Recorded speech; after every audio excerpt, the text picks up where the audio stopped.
মেহমান হিসেবে রেখেছেন। আমি আপনাদের বুঝাইতে চাচ্ছি, এটা আমার মুখ্য উদ্দেশ্য না, এটা আমার মুখ্য উদ্দেশ্য না। এলাকার একটা সন্তান যদি বড় আলেম হয়ে যায়, আমি দোয়া করব ওই সন্তানের পিছে হাজার হাজার টাকা যদি যায়, আব্দুল হাকিমের পকেট থেকে একটা টাকাও হলে আমি ওয়াদম তার জন্য দান করে দেব, আমি দিয়ে দেব। সেই সন্তান যদি হয়, যদি বলে হুজুর আমি এগিয়ে যেতে চাই, আমার পকেট থেকে একটা টাকা আমি হলেও আমি সহযোগিতা করব। আল্লাহু আকবার বলেন। আপনি পরের জন্য মঙ্গল কামনা করবেন, পরের জন্য কল্যাণ কামিয়াবি দান করবেন, আপনার নিজের জন্য আল্লাহ পাক বলদ্দ বাড়িয়ে দিবে, মুচ্চ মাকাম দান করবে দিবে আমার আল্লাহ। কথা বলেন ঠিক কি? যে কথা বলতেছিলাম, এবার ধারাবাহিকভাবে আমি আলোচনায় চলে যাব। একজন নবী ননুফা শহরে, যেটাকে বলা হয় ইরাক, এখানে নবী ছিলেন, তিনি দ্বীনের দাওয়াত দেন। নবীটার নামটা হলো হযরত ইউনুস নবী। মারহাবা। ইউনুস নবী মাছের পেটে ছিলেন, কিন্তু কেন থাকলেন, কিসের জন্য, কোন অপরাধের কারণে আমরা জানি না। কথা বলেন। আমরা শুনেছি উলামায়ে কেরামের কাছে, শুনেছি ইউনুস নবী মাছের পেটে ছিল, কেউ বলে 5 দিন, কেউ বলে 1 দিন, কেউ বলে 40 দিন, আবার কেউ বলে তারও অধিক। কিন্তু কিতাব প্রমাণ করে দেয় যে মালিক বিচার করবে। এই মালিকটা কোন বিচার করেছিলেন আল্লাহ সুন্দর করে সূরা ফাতিহার মধ্যে জানিয়ে দেয়, মালিক ইয়াউমিদ্দিন,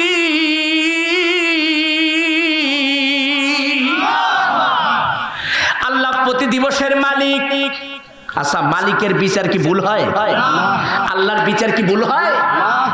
পৃথিবীর কোন মানুষের বিচার ভুল হতে পারে, টাকার কাছে বিক্রয় হতে পারে, রাতের অন্ধকারে নিটার পাচার হতে পারে, কিন্তু মালিকের বিচার কখনো ভুল হতে পারে না। তিনি ভুল করেন ওলা নয়, তিনি নিজেই বলেছে, তিনি নিজেই বলেছে কুল হু আল্লাহু আহাদ আল্লাহুস সামাদ, আমার মুখাপুকি কেউ নয়, আমার সমকক্ষ কেউ নয়। রাজা বলো, বাদশা বলো, মোসারা বলো, আর মোসের বাহাদুরি বলো, গোষ্ঠীর ফুষ্টিজ কুলায় না, জোরজার, মুল্লুকতার, পালকিজার, বহুগুণাতার তা হতে পারে না। কথা বলেন। আর পালকির মধ্যে যে আছে তারই বউ। কি দাদা ঠিক আছে না? অন্য কেউ যদি কারাকারি করে তাহলে গ্রামে গোলমাল লাগবে, ঠিক কিনা? কথা বন্ধুগণ আমার, আমি সেই বিষয়টা বোঝানোর জন্য আপনাদেরকে জিজ্ঞাসি। একজন নবীর ঘটনা আমি আপনাদের শোনাইয়া দেব কোরআন থেকে। সেই নবীটার নামটা হলো হযরত ইউনুস নবী। ননুফা, ইরান, এই শহরে তিনি কালেমার দাওয়াত দিলেন। নবী পাক সাল্লাল্লাহু আলাইহি সাল্লামের কাছে একজন সাহাবী গেলেন, ডাক দিয়ে বলতেছেন, আপনি ইউনুস নবীকে চেনেন? নবী আমার ডাক দিয়ে বলে, জি চিনি চিনি, উনি আমার হলো, আমারও একজন ভাই, উনিও একজন নবী ছিলেন। বলে উনি কেন মাছের পেটে গেলেন? সুন্দর করে কিতাবের মধ্যে প্রমাণ করে দিলেন। নুনুফা, এরপরে হলো নিনুফা, একটা শহর, ইরান একটা শহর, যার নামটা হলো সুন্দর করে পাশাপাশি একটা শহর। ওখানকার আপনার জনসংখ্যা ছিলেন 1 লক্ষর অধিক। কোন কিতাবে লিখেছে 1 লক্ষের অধিক অথবা 1 লক্ষ জনসংখ্যা ছিল, কিন্তু তাদের দেব দেবতা, তাদের মাটির মূর্তিগুলো তারা পূজা করত। এরপরে দেব দেবী, লাত মানত উজ্জা, এই সকল মাটির মূর্তিগুলো পূজা করত। কিন্তু হযরত ইউনুস নবী ডাকতে বলছেন, এই সকল তোমরা ছেড়ে দাও, এগুলা ছেড়ে দিয়ে এক আল্লাহ রাব্বুল আলামিনের গোলামি করো। যে মানুষগুলো আমরা দলে দলে ইয়াউমুল শাহিদিন, জুমার দিনে ছুটে যায় আল্লাহর ঘর মসজিদের জন্য, ইশারের নামাজ যখন আজান হয়েছে তখন মানুষ দলে দলে সুন্দর করে মসজিদের দিকে হাঁটি হাঁটি পা পা করে মসজিদের দিকে চলে গেছে। ঠিক অনুরূপ ভাবে এই কথাগুলো যখন বুঝাইলেন, 1 নয় 2 নয়, অনেক দিন পেরিয়ে যায়, কিন্তু কথা শোনে না। ইউনুস নবীর কথা শোনে না, কথা শোনে না, কথা শোনে না। এক পর্যায়ে তার রাগান্বিত হয়ে যায় যে আমি এই ইরান শহরে আর আমি কালেমার দাওয়াত দেব না, আমি অন্য একটা শহরে যাইয়া কালেমার দাওয়াত দিয়ে দেব। নাউজুবিল্লাহ বলে। উনি চিন্তা করলেন, কিন্তু আল্লাহর অর্ডার আসে নাই। আল্লাহর অর্ডার আসে নাই। আল্লাহ পাক যাকে কবুল করেছে, এবার লক্ষ্য করেন, সফল ইঙ্গিত দেন আমার দিকে। পৃথিবীর উপরে যদি বলে আমি 1 পারা থেকে শুরু করে 30 পারাই মানি, কিন্তু একটা আয়াত মানি না, ও মানুষটা বিনা দলিলে বিনা হাদিসে ওই মানুষটা কাফের। কথা বলেন ঠিক কিনা? আবার যদি চিন্তা করেন আমি পুরা কোরআনটাই মানি, 29 পারা মানি, কিন্তু একটা পারা মানি না, ও মানুষটাও কাফের।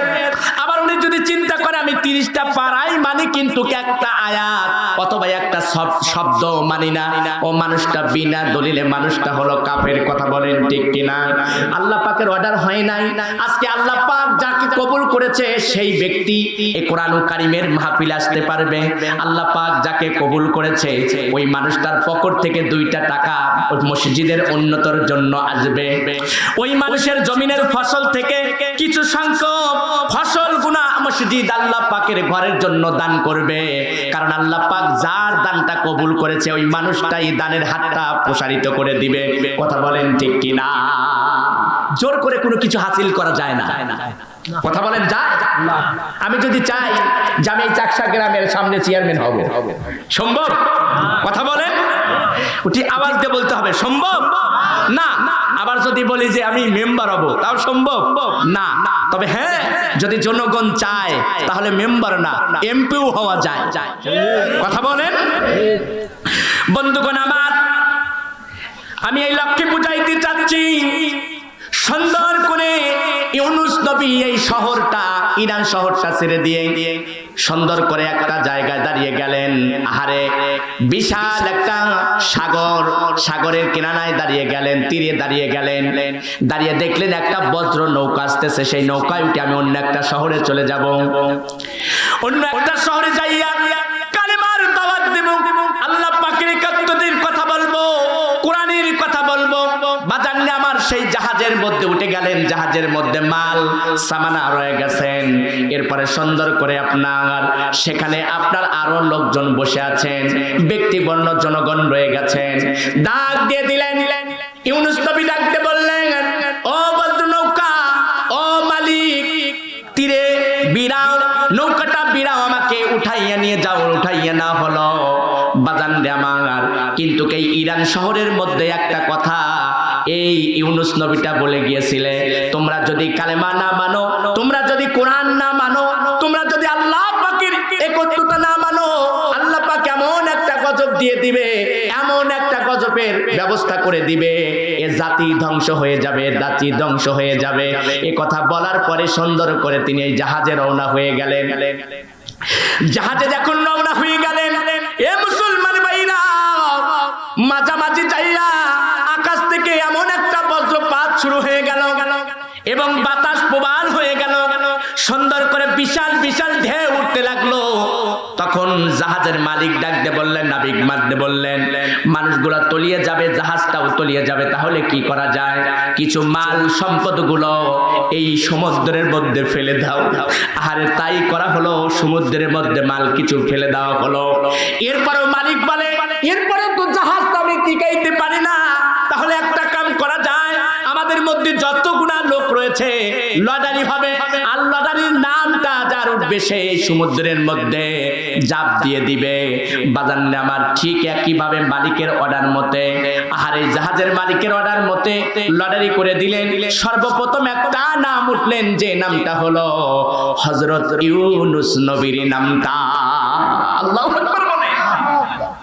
নাম যখন উঠে গেছে তখন ইউনুস নবীর আর বাজা বাকি নাই, যে আমি কোন ভুলটা জানি করে ফেলেছি মনে হয়। সকল লোক একত্রিত হইয়া বলতেছে, আমি খুবই কষ্টের মধ্যে আছি।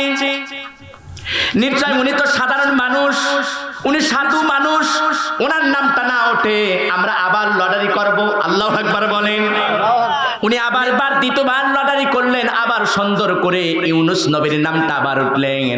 এবার ইউনুস নবী সমুদ্রের মধ্যে ঝাঁপ দিতে লাগবে, কিন্তু ওই সকল লোক গুনা টেনে সুন্দর করে ধরলেন, না হুজুর, আপনি সমুদ্রের মধ্যে ঝাঁপ আপনি দিবেন না, আমরা আবার লটারি করব, আবার লটারি করব। এবার 3 নাম্বার লটারি করলেন। আহারে 3 নাম্বার লটারি যখন করলেন, তখনও ইউনুস নবীর নাম লেখা হইয়া গেল। বলে এইবার তো আর রেহাই নাই।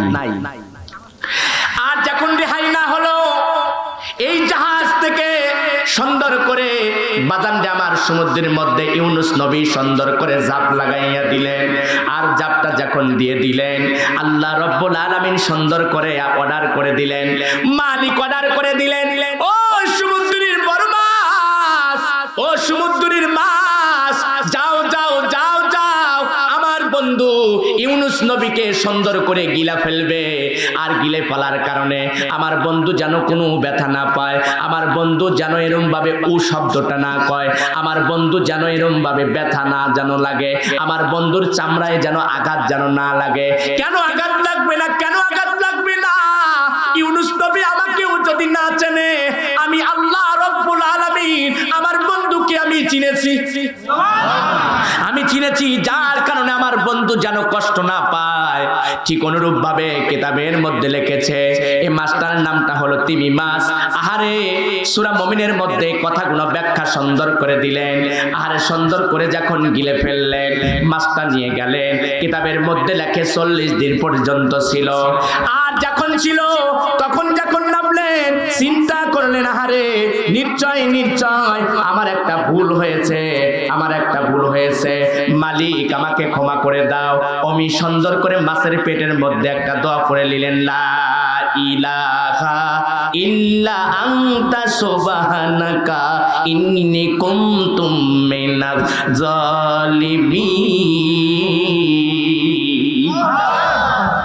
ওগো মালিক, তুমি ছাড়া মালিক নাই, তুমি ছাড়া রব নাই, তুমি আর রহমান, তুমি আল্লামাল কুরআন, খলাকাল ইনসান। উনি ডাকতে বলে পৃথিবীর আসমান জমিন নক্ষত্রছে, তুমি মানব জাতিকে সুন্দর বানাইছো। কোরআনের মধ্যে আমরা পড়ে পাই, কোরআনের মধ্যে পড়ে পাই, একবার সংখ্যার দিয়ে বলা যায় কি মারহাবা। এক নবীর উম্মত জীবন বিধান, ওই শিবানী কোরআন। তবে কেন এক নয় হে মুসলমান, এক হও তারি আহ্বান। আল্লাহু আকবার বলেন। বাইতুল্লাহ শরীফ, মদিনা শরীফ, উহুদ পাহাড়, বদরের মাঠ, একটাই জীবন একটাই মরণ, একসাথে মিলে মিশে থাকি বসে থা। একটাই প্রভু আমাদের প্রভু,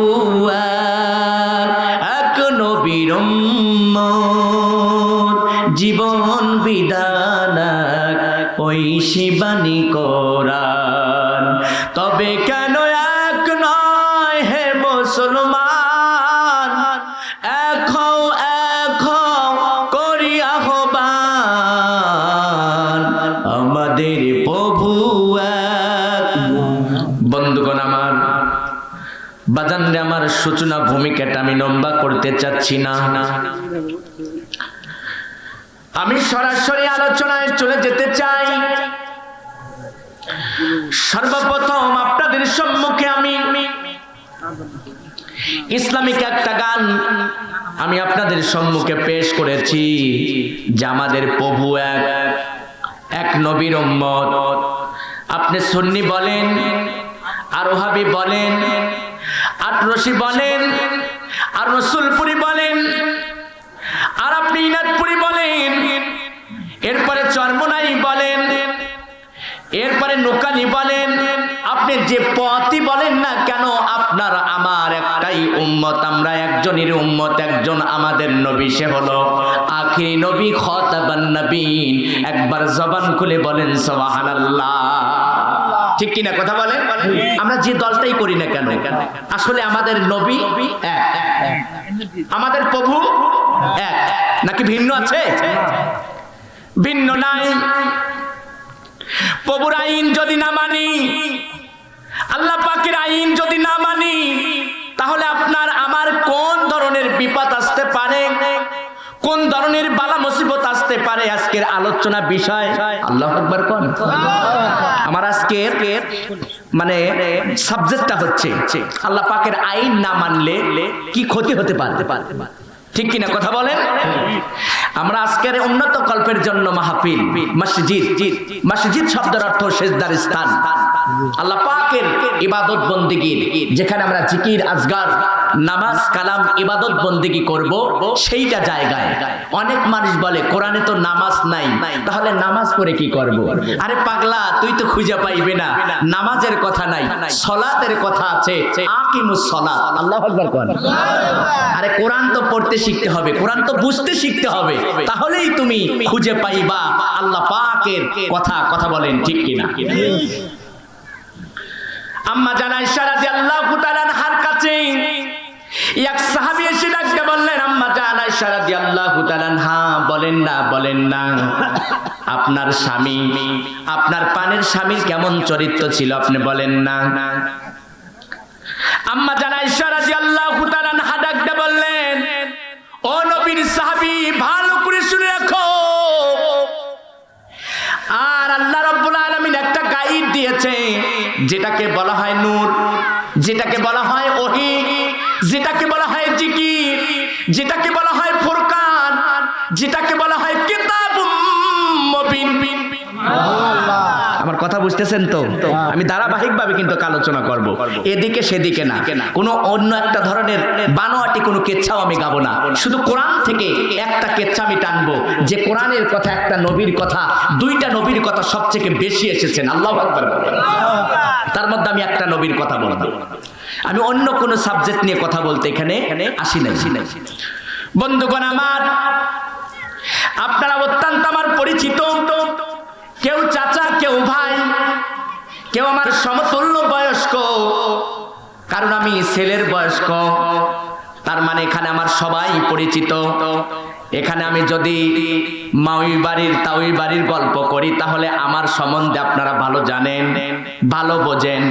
আমি এখানে গল্প যদি করি, আসলে আপনার 5 টাকার গল্পর কাছে যা, যদি 12 টাকার গল্প করি, তাহলে মানানসই হবে না। যার কারণে আল্লাহ রাব্বুল আলামিন বলেন, একটা নবী, একটা পয়গম্বর, আল্লাহ রাব্বুল আলামিনের একটা অর্ডার ফলো না করার কারণে আল্লাহ রাব্বুল আলামিন তার উপরে লানত দিলেন। কারণ নবী রাসূল কখনো গুনাহ করতে পারে না, নবী রাসূল কখনো গুনাহ করতে পারে না, গুনার কাজে লিপিবদ্ধ হতে পারে না। কথা বলেন ঠিক কিনা?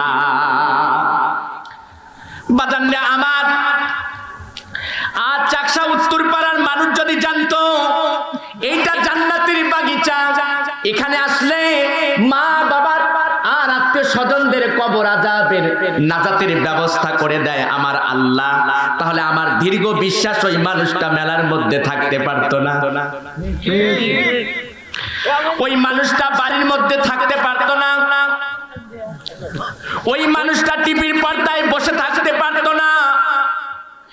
ব্যক্তিগতভাবে আপনার সাথে আমার বিরোধিতা থাকতে পারে, কিন্তু আল্লাহ পাকের ঘরের সাথে যদি কেউ বিরোধিতা করে, আল্লাহ পাকের ঘরের সাথে যদি কেউ কূটনীতি করে, আল্লাহ পাকের ঘরের সাথে যদি কেউ কটূক্তি করে, আল্লাহর কসম করে বললাম, ওই মানুষটা বেঈমান হয়ে মারা যাবে, বেঈমান হয়ে মারা যাবে, বেঈমান হয়ে মারা যাবে। কথা বলেন না কেন? এটা আমার বানোয়াটি কোনো কথা না।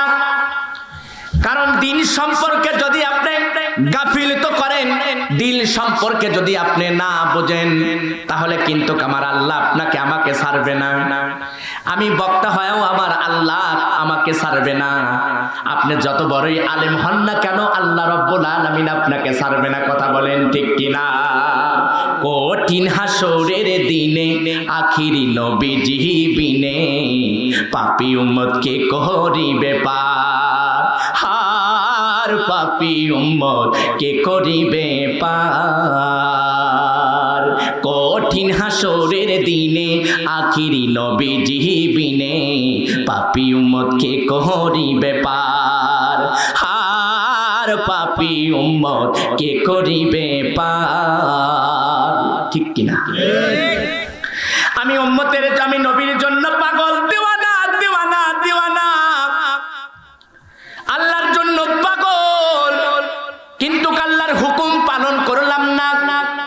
নবীর সুন্নত তরিকায় চললাম না, তাহলে আমার মুখের শুধু কথা ভণ্ডামি এছাড়া আর অন্য কিছু না। ঠিক কিনা কথা বলেন? আমি মুখে বললে হবে না, আমার কাজে কর্ম ঠিক থাকতে হবে। আম্মা জান আয়েশা রাদিয়াল্লাহু তাআলা আনহার কাছে ডাকতে বলতেছেন, বলো বলো আপনার পানের স্বামী, আপনার পানের স্বামীর চরিত্রটা কেমন? আমার স্ত্রীকে যদি আমার জিজ্ঞানো যায়, মানুষ যদি বলে তোমার স্বামীটা কেমন, পৃথিবীর কেউ জানে না, কিন্তু জানে হলো একজন, সে হলো আমার স্ত্রী। জানে কেমন যে আমার স্বামী আসলে দিনদারওয়ালা নাকি বেজির গু, নাকি দিনদারওয়ালা নাকি বড় ধরনের আলেম। একমাত্র পৃথিবীর কেউ যদি না জানে, তাহলে তার ঘরের স্বামী আর স্বামীর স্ত্রীর সাথে যে দুইজন, এই দুইজনের ব্যক্তির মধ্যে জানতে পারবে আমার স্বামী কতটুকু ভালো, আমার স্ত্রী কতটুকু ভালো। এই বিষয়টার ডকুমেন্টটা পানির স্ত্রী দিবে। আর পৃথিবীর কেউ যদি না জানে, জানে হলো একজন, তিনি হলো মালিক আমার আল্লাহ। কথা বলেন, আপনার মনের ভিতরে, স্থলে, জলে, সাগরে, পাহাড়ে, পর্বতে, যেখানে পৃথিবীর কোনো অক্সিজেন চলে না, যেখানে মানুষের কোনো নেটওয়ার্ক চলে না, সেখানেও খবর লাগায় আমার মালিক আমার আল্লাহ। কথা বলেন ঠিক কিনা? আলোচনা আপনারা শুনবেন, খুবই গভীর মনোযোগ দিয়ে শুনবেন। আমি আলোচনাটা শুরু করে দিলাম। আমার মুসলমান ভাইরা, আমি আপনাদের অত্যন্ত কাছের মানুষ। আপনাদের দোয়া নিয়ে আমি সুন্দর করে একের পর এক একটা ধাপ আমি এগিয়ে যাব। আপনারা আমাকে দোয়া করবেন না, আমি এক একটা ধাপ আমি পাড়ি দিতে পারবো না। এটা আমার অহংকার তাকব্বুরির কারণে নয়, মানুষের দোয়া আর আমার মা বাবার দোয়ার কারণে আল্লাহ রাব্বুল আলামিন উচ্চ মাকাম দান করে দিবে, উচ্চ মাকাম দান করে দিবে। কারণ আপনাদের এলাকার সন্তান যদি ধীরে ধীরে ধীরে ধীরে করে আগিয়ে যায়, এটা তো আপনাদেরই ফজিলত, আপনাদেরই চাওয়া। কথা বলেন ঠিক কিনা? আমি যখন আপনার ঢাকাতে প্রোগ্রাম করে আমি মুনাজাত করলাম ঐতিহ্যবাহী চাকসা চরবর্ধনগাছা যৌথপূর্ণ কবরস্থানের জন্য, সভাপতি সাহেব আমাকে ডাকতে বলে, চাকসা চরবর্ধনগাছা যৌথপূর্ণ কবরস্থান আবার কোথায়? বলে আপনি চিনবেন না, সেটা হলো সিরাজগঞ্জ উল্লাপাড়া গ্রামের নামটা হলো চাকসা। আল্লাহু আকবার। আপনাদের দোয়ায় গত 4 থেকে 5 দিন পরে ময়মনসিংহে 2 দিন ব্যাপী মাহফিল। প্রথম দিনে আমি এই ওয়াদমকে, এই ভিকুককে তার প্রমাণটা সুন্দর করে জানিয়ে দিলেন। আসমান জমিন লৌহ কলম চন্দ্র সূর্যের চেয়ে মানুষ যে সুন্দর তার প্রমাণ করে দিলেন কোরআন। লাকাদ খালাকনাল ইনসানা ফি আহসানি তাকওয়িম। আল্লাহু আকবার। মানব জাতিকে সুন্দর করে মালিক আমার রব তৈরি করেছেন। আল্লাহু আকবার। বন্ধুগণ আমার, যখন এই কথা বললেন তখন বলে, রব আপনি ছাড়া মালিক নাই। আন্তা সুবহানা, পবিত্র নাম ধরে যখন ডাক দিলেন, আপনি পবিত্র, আপনি পবিত্র। ইন্নী কুনতু, নিশ্চয় আমি জুলুম করেছি আমার উপরে। ওগো মালিক আমাকে ক্ষমা করে দাও, ওগো আল্লাহ আমাকে ক্ষমা করে দাও। আমার আল্লাহ তখন ডাক দিয়ে বললেন, ইউনুস নবীরে, আমি ক্ষমা করে নেওয়ালা, আমি মাফ করে নেওয়ালা। আমি যদি মাফ না করতাম তাহলে তোমাকে মাছকে অর্ডার করেছি, মাছ তোমাকে গিলে ফেলেছে কিন্তু হজম করবে না। মাছ গিলেছে কিন্তু হজম করবে না, করবে না। কার অর্ডার? কথা বলেন, কার অর্ডার? আল্লাহর অর্ডার। আল্লাহ ইচ্ছা করলে একটা পিপিলিকা দিয়ে মানব জাতিকে শেষ করে দিতে পারে। আল্লাহ ইচ্ছা করলে একটা ন্যাংরা মশাকে দিয়ে মানব জাতিকে শেষ করে দিতে পারে। আল্লাহ ইচ্ছা করলে আবাবিল পাখি দ্বারা বড় বড় ফিল হাতিকেও শেষ করে দিতে পারে। আল্লাহ পাকের শক্তি আছে কিনা? কথা বলেন। যদি শক্তি থাকে তাহলে প্রমাণ হয়ে যাবে। কোরআন প্রমাণ করে দেয়, তখন সুন্দর করে মাছকে অর্ডার করে দেয়, মাছরে তুমি 40 দিন পর্যন্ত রাখবা, কিন্তু চামড়া সেদ্ধ হবে কিন্তু চামড়া খুলবে না। আমার বন্ধুকে সুন্দর করে আবার সমুদ্র থেকে নিয়ে ইরান শহরে আবার সেই নদীর তীরে তুমি পৌঁছাইয়া দিবে। আহারে কিতাবের মধ্যে প্রমাণ করে দিলেন, আজকে আমি নিজেও পড়লাম। কেউ বলেছে লাউ গাছ, আবার কেউ বলেছে কদু গাছ, আবার কেউ বলে বড় বড় পাতা এই ধরনের গাছ। আহারে 40 দিন পর্যন্ত যখন একটা মানুষ মাছের পেটে থাকে, আহারে চামড়া সেদ্ধ হওয়ার কথা ছিল, চামড়াগুলো খসার কথা ছিল, কিন্তু খসে নাই, কিন্তু তার দেহে কোনো পোশাক নাই। আল্লাহু আকবার। পোশাক নাই, সুন্দর করে নদীর তীরে পাঠিয়ে দিলেন। আহারে ইউনুস নবী সুন্দর করে মাটির বিছানায় দাঁড়াইয়া আহারে আল্লাহর দিকে, আকাশের দিকে লক্ষ্য করে বলে, মালিক তুমি যে আমার রব, আমার আল্লাহ, আমার ভুল হয়েছে। আমাকে ইরান শহরের জন্য আমাকে নবী বানাইয়া দেওয়ার পরে কালেমার দাওয়াত দেওয়ার কথা বলেছিলেন, কিন্তু আমি সেখানে কালেমার দাওয়াত না দিয়ে অন্য শহরে যখন চলে যেতেছিলাম, আমি ভুল করেছি মালিক, আমার উপরে জুলুম করেছি, আমাকে ক্ষমা করে দাও, মাফ করে দাও। আজ বাংলার মানুষ অহরহ ভুল করতেছে, বাংলার মানুষ এরকম ভাবে বসে ভুল করতেছে, বাংলার মানুষ দাঁড়াইয়া ভুল করতেছে, বাংলার মানুষ শত্রুতা করে ভুল করতেছে, বাংলার মানুষ হিংসা করে ভুল করতেছে, বাংলার মানুষ চুগলখড়ি করে ভুল করতেছে, বাংলার মানুষ এরকম ভাবে আপনার হিংসা করে ভুল করতেছে। কিন্তু একটা ভুলের কারণে ইউনুস নবীকে কতটুকু কষ্ট দিয়ে দিলেন। আমার আল্লাহ রাব্বুল আলামিন বললেন, ইউনুস নবী রে, তোমার ইজ্জত ঢাকার জন্য তুমি ওই কদু গাছের পাতাগুলো ছিঁড়ে ছিঁড়ে তোমার ইজ্জত ঢাকো। আরে সুন্দর করে ঢাকিয়ে দেওয়ার পরে ধীরে ধীরে রওনা হয়ে গেলেন ইরান শহরে যাইয়া দেখে সকল মানুষগুলো কোরআন তেলাওয়াত করে, কালেমার কথা বলে, এক আল্লাহর ইবাদত করে। কি ব্যাপার, তোমরা ভালো হয়ে গেছো? কারণ বলে, তুমি জানো না ইউনুস নবী, তুমি যখন চলে গিয়েছিলা আল্লাহ পাক একটা গজব দিয়েছিল আমাদের এই শহরে। বলে কেমন গজব? বলে আকাশ থেকে বৃষ্টি নয়, এ যেন কেমন একটা আগুনের গোলা, এরপরে অন্ধকারে পরিণত হয়েছিল, আকাশটা আগুনে পরিণত হয়েছিল, আর এমন একটা ধোঁয়া আসতেছিল চতুর্দিকে যেন অন্ধকার হয়ে যাচ্ছে। তখন আমরা বুঝতে পারলাম যে ইউনুস নবী, নবীরা তো কখনো মিথ্যা কথা বলে না, নবীরা তো কখনো চগলখড়ি করে না, নবীরা কখনো তো গুনাহ করে না। নবী যেহেতু বলেছে একটা গজব দিবে, তাহলে নিশ্চয় এই নবীর কথা সত্য। সুবহানাল্লাহ। যখন আমরা দেখলাম চতুর্দিকে এরকম একটা বালা মুসিবত আসা হলো, তখন আমরা তওবা নুসুহা এমন একটা তওবা করলাম, ওগো মালিক, ওগো খালিক, আমাকে ক্ষমা করে দাও, মাফ করে দাও। এই কথা যখন বললাম, শুধু তাই নয়, পশুও ক্ষমা চায়, তওবা করে, এরপরে জাতিরাও ক্ষমা চায়, তওবা করে, মালিক তখন ক্ষমা করে দিয়ে আমরা তখন এক আল্লাহর গোলামি করিয়া আমরা কালেমা পড়ে মুসলমান হয়ে গেছি। ইউনুস নবীর আর বোঝা বাকি রইল না। তিনি চিন্তা করলেন, আহারে আমি বিরক্ত বোধ করেছিলাম, আমার কথা এই জাতিরা শোনে না, আমার কথা মানে না, কিন্তু আল্লাহ পাক যদি চায় সকল মানুষ একসঙ্গে কালেমা পড়ে, কথা বলেন ঠিক কিনা? আল্লাহ যদি চায়, আল্লাহ যদি চায় এই চাকসা উত্তর পাড়ার মসজিদের যে উন্নত কল্পের জন্য আজকের মাহফিল, আসলে 100 মানুষের দরকার নাই, 1000 মানুষের দরকার নাই। এখানে 10টা মানুষই যদি ইচ্ছা করে যে আগামী বছর এখানে সুন্দর করে এসি হবে, আগামী বছর এই মসজিদটা ভেঙে সুন্দর করে 5 তলা ফাউন্ডেশন করিয়া মসজিদটা হয়ে যাবে, আল্লাহ রাব্বুল আলামিন সে তৌফিক দান করতে পারে মানুষের মধ্যে। কথা বলেন ঠিক কিনা? করতে পারে। আমার থিওরিটা ভুল ছিল।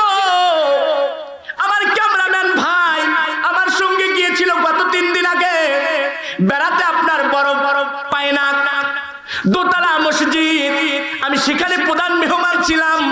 আমি কালেকশন করতে গিয়ে গেলাম, প্রধান অতিথি ডাক দিয়ে বলে, মাওলানা সাহেব আমার আশা বড়, আমি প্রথম তালা হয়ে গেছে, দ্বিতীয় তালাটা, ওখানে যত টাইলস লাগবে, যত কিছু লাগবে আমি দিতে চাই, কত অ্যামাউন্ট হতে পারে?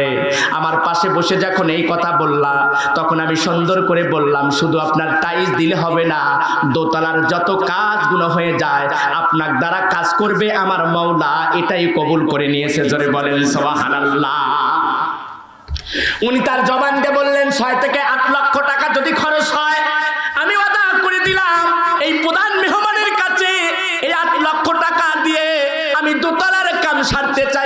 আকবার বলেন। তখন আমার থিওরি ভুল হয়ে গেল, যে আমি চাইতে চাইছিলাম 1 লক্ষ, হয়ে গেল 8 লক্ষ। আল্লাহু আকবার বলেন। আপনি মনে মনে চিন্তা করতেছেন এই উত্তর পাড়ার চাকসা উত্তর পাড়ার মানুষ হয়তো 10,000 টাকার উপরে মনে হয় কারোর দান নাই। না, এই থিওরিটাই আপনার ভুল। এমনও মানুষ আছে আমাকে কানে কানে বলতে পারে যে 1 লক্ষ টাকা দেব, সামনে বছরে মসজিদ যখন ভাঙবে তখন আমি একটা পিলারের যে কাজটা হবে ওখানে 2 লক্ষ খরচ হোক, ওটা আমি দিতে চাই, আমি দিতে চাই। এরকম অনেক মানুষ দানবীর আছে, কথা বলেন ঠিক কিনা? বন্ধুগণ আমার, এরপরে সুন্দর করে আমি আবার কালেকশনে চলে গেলাম। এরপরে 1.5 লক্ষ টাকা নগদ কালেকশন করে আমি টেস্ট থেকে নামলাম।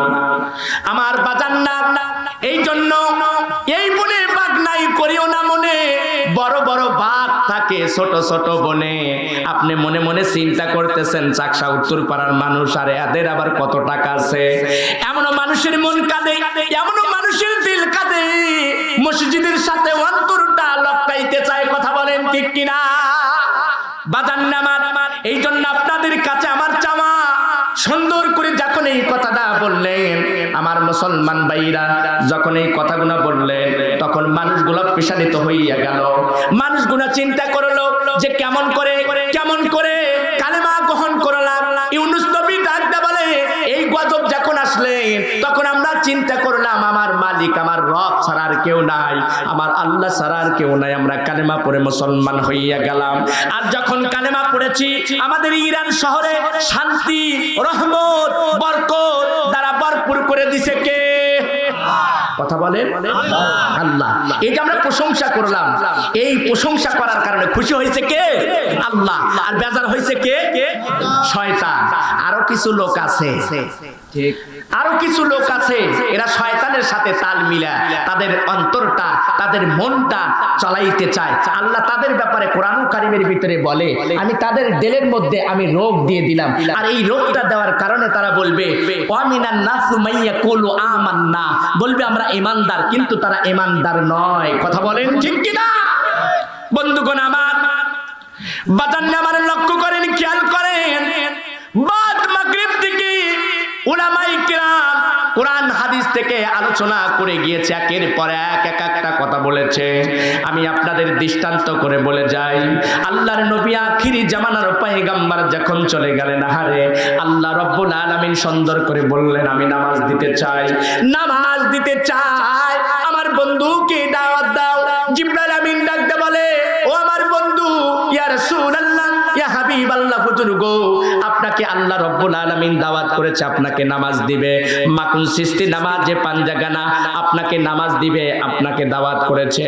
জিবরাইল আমিন ডাকতে বলে নবী গো, আপনি জেগে ওঠেন, জেগে ওঠেন, জেগে ওঠেন, আপনাকে দাওয়াত করেছে, যাইতে হবে। নবী আমার ডাকতে বলে জিবরাইল আমিন, ও আখি ভাই জিবরাইল আমিন, আমার জন্য আল্লাহ রাব্বুল আলামিন কি পাঠাইয়া দিয়েছে? বলে জান্নাত থেকে বোরাক পাঠিয়ে দিয়েছে। আপনি বোরাকের উপরে উঠিয়া, আরে গাদার সে হলো বড় আর খচ্চরের সে হলো ছোট, আর এটাকে আরবিতে বলা হয় বাগাল। সুন্দর করে এই জিনিসের উপরে উঠিয়া একের পর এক রওনা হয়ে যাবে খানায় কাবার থেকে। আরে খানায় কাবার থেকে ধীরে ধীরে রওনা হয়ে গেলেন, আর ওই যেখানে মসজিদুল আকসা ফিলিস্তিনে অবস্থান রয়ে গেছে, সেই জায়গায় আমার নবী যাইয়া নামাজ আদায় করিয়া সুন্দর করে ঊর্ধ্বগমন করবে। প্রথম আসমানে যাবে, এরপরে দ্বিতীয় আসমানে যাবে, এরপরে তৃতীয় আসমানে যাবে, এরপরে চতুর্থ আসমানে যাবে। এক একটা ধাপ যখন সুন্দর করে উঠবে, এবার আমার নবী যায়, দেখে একটা নবী সুন্দর করে নামাজ আদায় করতেছে। আদম নবী কবরে সুন্দর করে নামাজ আদায় করে, এরপরে আবার সুন্দর করে এগিয়ে যায়।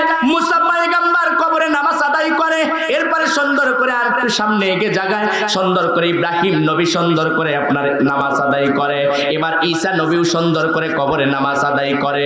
নামাজ আদায় করিয়া দেখলেন আমার নবী যাইয়া সুন্দর করে মসজিদুল আকসা যাইয়া ইমাম হইয়া সামনে দাঁড়াইয়া গেলেন, আর দেখলেন সকল নবী গুনাহ মুক্তাদি হইয়া দাঁড়াইয়া গেছে। যখন মুক্তাদি হইয়া দাঁড়াইয়া গেলেন, নবী পিছন দিকে তাকাইয়া দেখে শুধু এক নয়, দুই নয়, কত নবী গুলো দাঁড়িয়ে গেছে। কিন্তু আমার নবী, নবীদের নবী, রাসূলদের রাসূল, ওরাফা'না লাকা যিকরা, আমার নবীর সম্মান, আমার নবীর মান, আমার নবী নবীর সম্মান সুন্দর করে উচ্চ মাকাম দান করেছেন আমার আল্লাহ। আমার আল্লাহ একবার জবান খুলে বলেন কথা ঠিক কিনা? ঈমানের পথে অবিচল থেকে আমার মরণ যেন হয়, ঠিক কিনা? ঈমানের পথে অবিচল থেকে আমার মরণ যেন হয়। তোমারই কাছে করি গো মিনতি, তোমারই কাছে করি গো মিনতি, ও গো রহিম রহমান। ঈমানের পথে অবিচল থেকে আমার মরণ যেন হয়। আল্লাহু আকবার বলেন। আরে মরণটা হওয়া লাগবে ঈমানদারি মরণ। কথা বলে, ঈমান যদি না থাকে তার দাম আছে?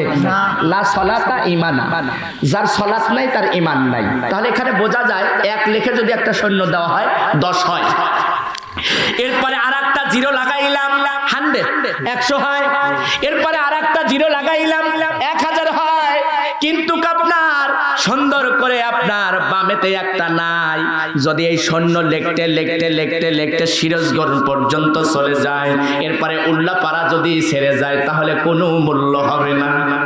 কথা বলেন, কোনো মূল্য হবে না। ঠিক ঈমানটা হলো তাই। ঈমান যদি তোমার থাকে, আল্লাহ নিজে কোরআনুল কারীমের ভিতরে জানিয়ে দিলেন, ইন্না আকরামাকুম ইনদাল্লাহি আতকাকুম, বলে আমার কাছে সবথেকে দামি ঈমানওয়ালা, মুত্তাকিনওয়ালা, পরহেজগারওয়ালা। এই জন্য ঈমানওয়ালারা কত দাম, সেই জন্য বলতেছি নবী আমার খতাবান নবী ইন নামাজ পড়লেন, সামনে যায় নামাজ আদায় করলেন, পিছনে দেখে সকল নবীগুনা সুন্দর করে মুক্তাদি হইয়া দাঁড়াইয়া গেছেন। নবী আমার নামাজটা আদায় করিয়া একের পর এক প্রথম আসমানে গেলেন। প্রথম আসমানে যাইয়া যখন নবী আমার দাঁড়াইছে, দাঁড়ানোর সঙ্গে সঙ্গে দেখে আদম নবী প্রথম গেটে দাঁড়াইয়া আছে। সালাম জানাইতেছে, আসসালামু আলাইকুম, আসসালামু আলাইকুম ইয়া রাসূলুল্লাহ, আসসালামু আলাইকুম ইয়া হাবিবাল্লাহ। এরপরে দ্বিতীয় আসমানে গেলেন। দ্বিতীয় আসমানে যাইয়া দেখে ইব্রাহিম নবী দাঁড়াইয়া আছে। তৃতীয় আসমানে যাইয়া যখন সুন্দর করে দেখলেন ঈসা নবী দাঁড়াইয়া আছে। আল্লাহু আকবার বলেন। এক একটা আসমান এক একটা আসমান এত বড় এত বড় এত বড়। বাজানে আমার সুন্দর করে যখন এক একটা আসমান সুন্দর করে পেরিয়ে গেলেন, সপ্তম আসমানে একজন আছে। আমি কিন্তু পূর্বেতে একটা কথা বলেছি, দুইটা নবীর কথাই আমি বলবো।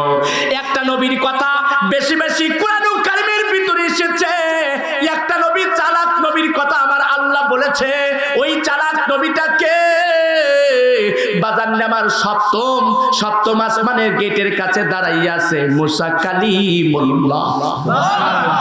মুসা কালিমুল্লাহ আমার নবীকে সালাম জানায়, আমার নবীকে সালাম জানায়। আহারে, একটা নবীর কথা বেশি বেশি কোরআনুল কারীমের ভিতরে এসেছে, যেটা মুসা কালিমুল্লাহ। মুসা কালিমুল্লাহ হলো চালাক নবী। এই জন্য এই নবীটা ডাকতে বলে, ইয়া রাসূলুল্লাহ, ইয়া হাবিবাল্লাহ, হুজুর আপনি কোথায় যান, কোথায় যান? বলে আল্লাহ আমাকে দাওয়াত করেছে, আল্লাহর বাড়িতে আমি রওনা যাচ্ছি, আল্লাহর কাছে যাইব, আল্লাহর কাছে যাইব। বলে নিশ্চয় নিশ্চয় আল্লাহ হয়তো আপনাকে অন্য কিছু দান করবে, অন্য কিছু আপনাকে দিবে। দেওয়ার সঙ্গে সঙ্গে আমার সঙ্গে উঠি দেখা করে যাইয়েন, আমার সাথে লগে উঠি কথা বইলা যাইয়েন। আমার মুসলমান ভাইরা, আমার মা বোনেরা লক্ষ্য করো, খেয়াল করো। আর আমি এদিক সেদিক সুন্দর করে যাব না, আলোচনাটা আমি সংক্ষিপ্ত করে নিয়ে আসতেছি। এবার নবী আমার যাইয়া আল্লাহ ডাকতে বলতেছে, নবী হে, বন্ধু হে, আপনাকে 50 ওয়াক্ত নামাজ দিলাম, এই নামাজটা সুন্দর করে আপনার উম্মতের কাছে দিয়ে দিবেন। ইন্নাস সালাতি ওয়া নুসুকি ওয়া মাহইয়ায়া ওয়া মামাতি লিল্লাহি রাব্বিল আলামিন। এই নামাজটা আপনি আপনার উম্মতের কাছে দিয়ে দিবেন। আমার মুসলমান ভাইরা, 50 ওয়াক্ত নামাজ নবী আমার সুন্দর করে দরিয়া সপ্তম আসমানের কাছে দেখে মুসা পয়গম্বর দাঁড়াই আছে। মুসা পয়গম্বর ডাকতে বলতেছে, আপনার উম্মতিরা এই 50 ওয়াক্ত নামাজ পড়তে পারবে না, পারবে না। আল্লাহর কাছে আপনি যান, আল্লাহর কাছে প্রার্থনা লাগান, আল্লাহর কাছে যাইয়া এই নামাজটা কমাইয়া আনেন। আমার মুসলমান ভাইরা সংক্ষিপ্ত করে দিলাম, একবার নয়, দুইবার নয়, 9 বার যখন আল্লাহর কাছে গেলেন, এবার 45 ওয়াক্ত নামাজ কমাইয়া দিলেন, 5 ওয়াক্ত নামাজ পড়িলেন। আল্লাহ রাব্বুল আলামিন বললেন, বন্ধু গো, আমার বন্ধু, আমার হাবিব, আপনি জানাইয়া দেন, আপনার উম্মত উম্মতিদেরকে জানাইয়া দেন, যারা এই 5 ওয়াক্ত নামাজ পড়বে, এই 5 ওয়াক্ত নামাজকে যারা গুরুত্বের সঙ্গে আদায় করবে, 50 ওয়াক্তের সওয়াব আমি রব, আমি আল্লাহ তাদেরকে দিয়ে দেব। তাহলে 5 ওয়াক্ত নামাজ পড়লে 50 ওয়াক্তের সওয়াব পাওয়া যায়। মারহাবা বলেন। এই সুবর্ণ সুযোগ ছাড়া যাবে না, এই সুবর্ণ সুযোগ ছাড়া যাবে না। শুধু পুরুষ পড়বে নাকি মহিলারাও পড়বে? মহিলারাও পড়বে, শুধু পুরুষ পড়লে হবে না, মহিলারাও পড়তে হবে। নামাজের ভিতরে কাউকে সালাম দিলে নামাজ তোমার হয় না। কথা বলেন, নামাজের ভিতরে দিলে আসসালামু আলাইকুম হুজুর দাঁড়ান, নামাজ হবে? আবার যদি মেম্বার সাহেব আসে, নামাজে দাঁড়াইতেছে, ইমাম সাহেব সূরা কিরাত করতেছে, আলহামদুলিল্লাহি রাব্বিল আলামিন আর রহমানুর রহিম, কিন্তু সুন্দর করে সালাম দিলেন আসসালামু আলাইকুম, ইমাম সাহেব সূরা স্টপ রেখে বলবে ওয়ালাইকুম আসসালাম, নামাজ হবে না? না, নামাজ হবে না। এই জন্য আমি বলতেছি, দেখেন কিভাবে বলে, নামাজের ভিতরে কাউকে সালাম দিলে নামাজ তোমার হয় না, নবীকে সালাম না দিলে নামাজ তোমার হবে না। ঠিক কিনা কথা বলে? তারপরে নামাজের ভিতরে আমার নবীর সালাম আছে, নামাজের ভিতরে আমার নবীর দরুদ আছে, আজানেও আমার নবীর দরুদ আছে, কালেমার মধ্যেও দরুদ আছে। দরুদ ইব্রাহিম যখন আপনি পাঠ করবেন, আর আল্লাহ আল্লাহ পাক রহমত বরকত দ্বারা ভরপুর করে দেয়। কিন্তু আমরা জানি না কখন কোন ফজিলতটা চলে যায়, কখন কোন দোয়াটা চলে যায়, আমরা তা জানি না। এবার নবী আমার ডাক দিয়ে বলতেছে, আল্লাহ আমাকে জান্নাত দেখাইলা, জাহান্নাম দেখাইলা, ফুলসুরাত দেখাইলা। মালিক ডাক দিয়ে বলে, বন্ধু তোমার কোনো কথা আছে কিনা? ও আমার হাবিব, আমার বন্ধু, আপনার কথা আছে কিনা?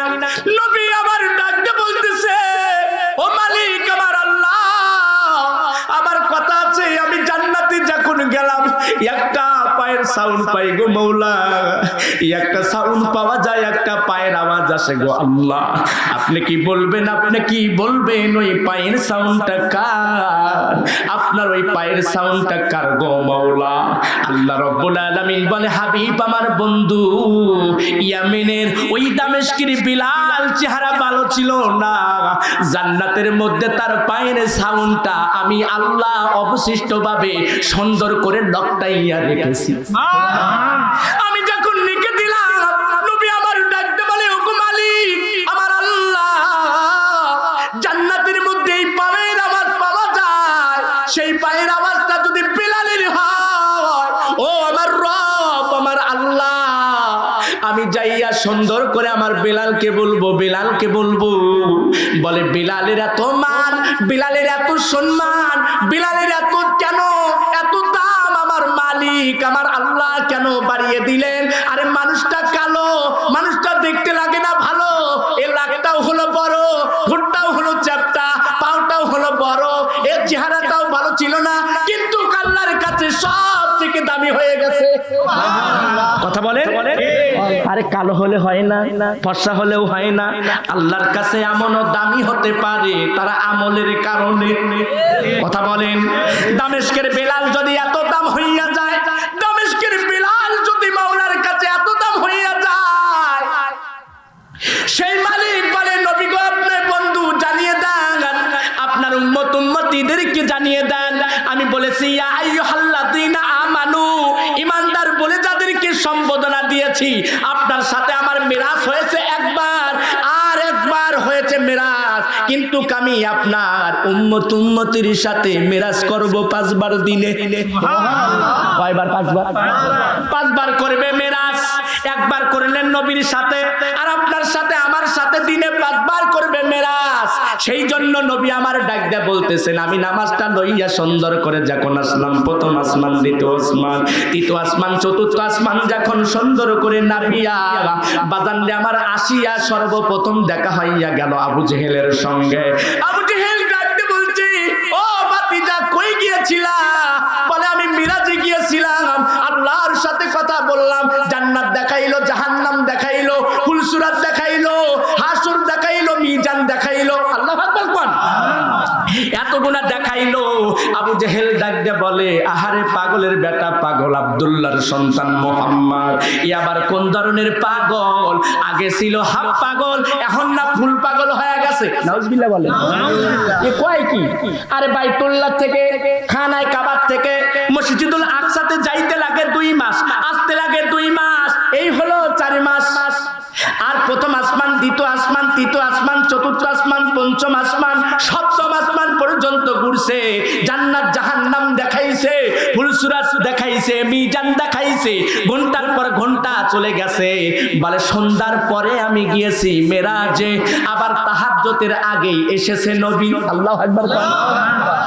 বলে বিশ্বাস করতে চাও না? বলে না। বলে আসো আসো আসো। জিব্রাইল পানি ঢেলে দিয়েছিল, আমি নবী ওযু করেছিলাম, জমজমের পানিগুলো এখনো টপ টপ টপ করে পাথর বইয়া বইয়া পড়ে। বলে ওই দেখো দরজার দিকে তাকাইয়া দেখো, আংটাটা, ওই সেকলটা এখনো নড়ে, এখনো নড়ে। আমি সন্ধ্যার সময় সেকলটা নেড়া দিয়ে গিয়েছি, আমি সন্ধ্যার সময় ওযু করি, আমি আল্লাহর বাড়িতে গিয়েছি, পানিগুলো এখনো গড়ে। আবু জেহেল বলে, পাগলের পাগলের পাগল, আব্দুল্লাহর সন্তান পাগল হইয়া গেছে। আরে এত ঘন্টা লাগে। আর বলে আমি মিরাজ করতে গিয়েছিলাম। এই কথা তো বিশ্বাস করা যায় না, বিশ্বাস করা যায় না। এই কথা বলতে বলতে আবু বকরের সঙ্গে সাক্ষাৎ হইয়া যায়। আবু বকরকে ডাকতে বলে, তোমার নবী পাগল হইয়া গেছে।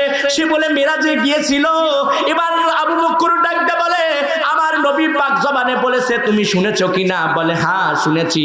বলে তুমি নিজ কানে শুনেছো কিনা? বলে হ্যাঁ নিজ কানে শুনেছি। বলে নবী এই কথা বলেছি কিনা, তা তুমি নিজ কানে শুনেছো কিনা? বলে হ্যাঁ আমি নিজ কানে শুনেছি। বলে আমার নবী মদিনাওয়ালা, কামলিওয়ালা, কাউসারওয়ালা যদি বলে সাদাক্তা, আমি আবু বকর স্বীকার করলাম, আমার নবী মিরাজে গিয়েছিল। ওমা আরসালনাকা ইল্লা রাহমাতাল লিল আলামিন। এবার সুন্দর করে আবু জেহেল একের পর এক এই কথা যখন বলতে লাগলো, আহারে কোবার কাছে পাহাড় একটা আছে, জাবালে কোবা একটা পাহাড় আছে, সেখানে একটা ইহুদি বসবাস করেছে। এই ইহুদি ডাকতে বলতেছে, আবু জেহেল কি বলো? বলে আব্দুল্লাহর সন্তান বলে মিরাজে গিয়েছিল। বলে তাহলে না পাগল হইয়া গেছে, পাগল হইয়া গেছে। আর নবীজি কথা বলে, নবীকে জাদুকার বলে, নবীকে পাগল বানায়। এই ইহুদিকে বোঝানোর জন্য আল্লাহ রাব্বুল আলামিন ডাকতে বলে, ইহুদি রে, তুমি আমার নবীকে পাগল বলিও না, আমার নবীকে পাগল বলিও না, আমার নবীকে জাদুকার বলিও না, আমার নবীকে পাগল বলিও না। আমি আল্লাহ ইচ্ছা করলে তোমাকে প্রমাণ করে দিতে পারবো। আল্লাহু আকবার বলেন। আল্লাহ পারে কিনা কথা বলেন। আরে ওই দেখেন রায়গঞ্জ ব্যাং নাই, ছিল হলো মহিলা, হয়ে গেছে পুরুষ। হয়েছে কিনা কথা বলেন। ছিল হলো মহিলা, হয়ে গেছে হলো পুরুষ। এরপরে আরো জ্বলন্ত আছে, পুরুষ থেকে মহিলা হইতেছে, মহিলা থেকে পুরুষ বানাইতেছে। এই বানানোর মালিকটাকে আল্লাহ। আমার মাওলা বলে, ইহুদি রে, তুই আমার সাথে, আমার বন্ধুর সাথে গাদ্দারি করলে, এবার তোকে প্রমাণ করে দেব। ইহুদি সুন্দর করে বউকে ডাকতে বলে, বউ এই মাছটা সুন্দর করে কুটবা, এরপরে রান্না করবা, আমি গোসল করিয়া, আমি নদীর তীরে যাইয়া গোসল করিয়া আমি খাবারটা খাইব, তুমি সুন্দর করে মাছ গুনা করবা। আমার আল্লাহ বলে, ইহুদি তুমি গোসল করতে যাও, নদীর তীরে যাও, আমি তার প্রমাণ করে দেব। এই ইহুদিটা সুন্দর করে গোসল দিলেন, একটা মাত্র গোসল দিয়েছেন, এরপরে আর একটা ডুব লাগাইয়া দিলেন। 3 নাম্বার যখন ডুব লাগাইয়া দিয়েছেন, 3 নাম্বার ডুবে পুরুষ থেকে মহিলা বানাইয়া দিছে। মহিলা যখন হয়েছে, পুরুষটা তো অতি সংকেত খালি গায়ে, কিন্তু আপনার গোসল করে বেশি, ঠিক কিনা কথা বলে। সুন্দর করে যখন মহিলা হয়ে গেছে, তখন স্তন বড় বড়, যখন সুন্দর করে এরকম ভাবে সামলাইতেছে, কারণটা কি এরকম। এরপরে সামনে যখন পুরুষ লিঙ্গর কাছে হাত দিয়েছে, বলে পুরুষ লিঙ্গ নাই। আল্লাহর কারিশমা, আল্লাহর কারিশমা শুরু হইয়া গেছে। এবার সুন্দর করে এইভাবে হাহারে তার ইজ্জতকে ডাক ডাকে, তারপরে সুন্দর করে সামনেও ডাকে।